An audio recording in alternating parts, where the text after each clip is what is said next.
Hello dear, पहचाना? I know मैंने काफी टाइम से वीडियो नहीं बनाई है, लेकिन मैं उसका एक्सप्लेनेशन देके कोई भी टाइम वेस्ट नहीं करना चाहता, क्योंकि इस बीच हमने बहुत सारी चीजों को मिस आउट कर दिया है।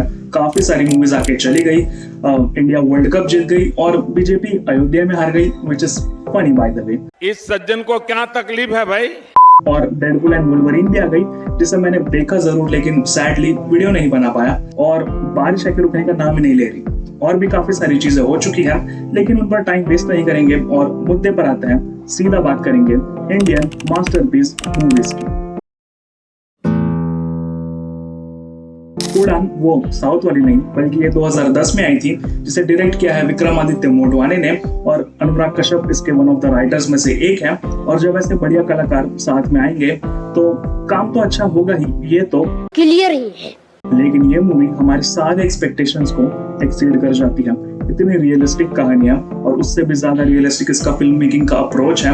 और मतलब कहानी देखकर ऐसा लगेगा कि यार ये तो मेरी ही कहानी है, कि कैसे रोहन अपने दोस्तों के साथ बकचोदी करते हुए स्कूल में पकड़ा गया और उसे स्कूल से निकाल दिया गया। और फिर रोहन जा पहुंचता है अपने पिताजी के पास, जो कि मतलब एकदम टिपिकल बाप आदमी है, एकदम नार्सिसिस्ट, खड़ूस, मूंछों वाला, और एकदम हंसेगा नहीं बिल्कुल कि कहीं औलाद फ्रैंक ना हो जाए। और यही पिताजी चाहते हैं कि रोहन सब पढ़ाई वगैरह छोड़कर उनके साथ फैक्ट्री में काम करे। लेकिन इतने आसानी से काम, रोहन को तो अपना पैशन फॉलो करना है, उसे तो राइटर बनना है। लेकिन दिक्कत सिर्फ इतनी है कि अब्बा नहीं मानेंगे। पूरे फिल्म में हमें रोहन का यही संघर्ष देखने मिलता है कि कैसे उस उम्र में, जहाँ पर सही गलत का पता नहीं होता, परिवार से दूरी और भी ज्यादा बढ़ती रहती है, और ऐसी उम्र में अगर माँ की ममता ना मिले तो चीजें और ज्यादा बिगड़ जाती है। पूरे फिल्म में रोहन एक ऐसा पंछी की तरह दिखाया गया है, जो कि अपने पिता के पिंजरे में बंद है, जिसे उड़ान लेकर अपनी जिंदगी को आगे बढ़ाना है। अब इन सारी चीजों में क्या रोहन कामयाब हो पाता है या नहीं, ये तो आप खुद ही देख कर जानो। मेरे पर्सनल ओपिनियन में जो चीज इस मूवी को मास्टरपीस बनाती है, वो है कि जिस तरह हर एक इंडिविजुअल के अपने खुद के एक्सपीरियंस होंगे, जिस तरह उसके खुद के ओपिनियन होंगे, उसी तरह ये मूवी उसे अफेक्ट करेगी। क्योंकि यहाँ पर देखा जाए तो लाइफ में कोई सही गलत होता नहीं है। यहाँ पर गलती पिता की है या बेटे की, ये तो आप खुद ही डिसाइड करोगे। और यही चीज इस मूवी को मास्टरपीस बनाती है। तो अगर आपने अभी तक इसे नहीं देखा है तो जरूर इस मूवी को एक बार देखो। इसका म्यूजिक भी कमाल का है बाय द वे।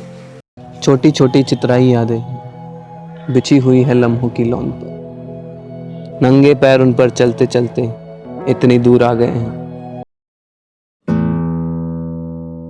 किल्ला मेरी पर्सनल फेवरेट मूवीज में से एक है। मुझे बड़ा पर्सनल कनेक्शन फील होता है इस मूवी को देखकर।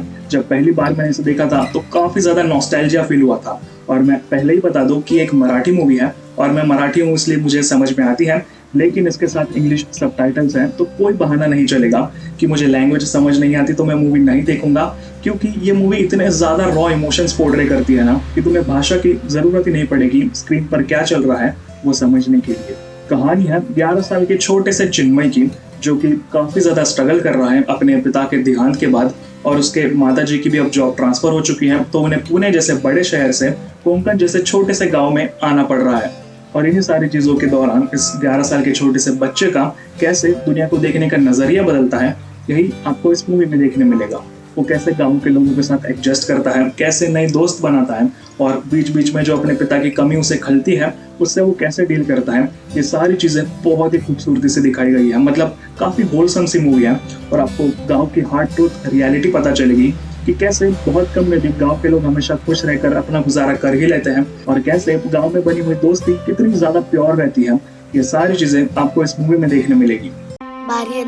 स्पेशली अगर आप किसी बड़े सिटी से हो जिसने अभी तक गांव की लाइफ कभी एक्सपीरियंस नहीं किया है, तो उसे तो ये मूवी 110% देखना बनता ही है।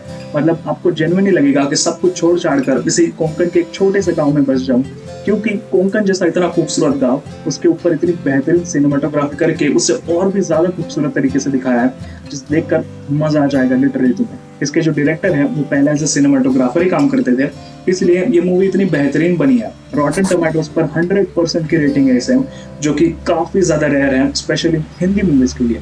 तो ZEE5 पर फ्री में तुम्हें ये मूवी देखने मिल जाएगी। प्लीज प्लीज एक बार जाके देखो। आमिज 2019 में आई एक काफी ज्यादा अलग मूवी है, स्पेशली क्योंकि एक आसामीज मूवी है, और इसका जॉनरा भी काफी ज्यादा यूनिक है, जो कि है रोमांस और हॉरर। क्योंकि फिल्म की कहानी कुछ ऐसी है कि अगर तुम्हारा पार्टनर सही नहीं रहा तो वो रोमांस कैसे हॉरर में बदल जाता है। और इसके डायरेक्टर हजारिका साहब को एक सैल्यूट तो बनता है, क्योंकि काफी bold choice of story telling इन्होंने की है, जो आपको मूवी देखकर समझ ही जाएगा। कहानी है एक शादीशुदा औरत की, जो कि एक डॉक्टर भी है, और उनका जो पति है वो अक्सर अपने काम से घर से दूर ही रहता है। देखो कैसे लाल टपक रही है। देख देख देख। नहीं, ये वो वाली कहानी नहीं है, ध्यान से सुनो। ये डॉक्टर साहिबा और एक युवक काफी ज्यादा स्पेशल बॉन्ड शेयर करते हैं अपने काफी यूनिक और अनयूजुअल खाने को लेकर, स्पेशली मीट को लेकर, यानी अलग अलग जानवरों का मीट टेस्ट करना। और आई शो दिस वार्निंग कि अगर तुम वीगन हो, जो आई डोंट थिंक सो कोई है अंटिल अनलेस विराट कोहली ये वीडियो देख रहा है, लेकिन उनके अलावा अगर कोई है तो क्यों देख रहे हो यार, तुम वीडियो बंद कर दो। तो कहानी पर वापस आते हैं कि कैसे इनका रिलेशन, जो सिर्फ अलग अलग मीट को टेस्ट करने के फैसिनेशन से शुरू हुआ था, वो इतना ज्यादा डार्क टर्न ले लेता है कि मैं स्पॉइलर देके बताना नहीं चाहूंगा, लेकिन मूवी देखने के बाद तुम्हें समझ नहीं आएगा कि तुम्हें क्या फील करना चाहिए। इनके सात्विक रिलेशनशिप को देखकर तुम्हें अच्छा महसूस करना चाहिए, या फिर असात्विक व्यवहार को देखकर तुम्हें अनकंफर्टेबल होना चाहिए। खैर, यह डिलेमा इस मूवी को मास्टरपीस बना दिया है, क्योंकि हमें जेन्युइनली नहीं पता चलता कि कैसे रिएक्ट करें। तुम्हें या तो ये मूवी पसंद आएगी या तो नहीं आएगी, लेकिन एक चीज जरूर है कि ये मूवी तुम्हें हमेशा हमेशा के लिए याद रहेगी। खैर, किसी के साथ ये वीडियो यहाँ पर खत्म होती है, और मैं जरूर ट्राई करूंगा रेगुलर वीडियोस लाने का, लेकिन कोई प्रॉमिस नहीं कर सकता, क्योंकि मैं सरकार तो नहीं हूं ना।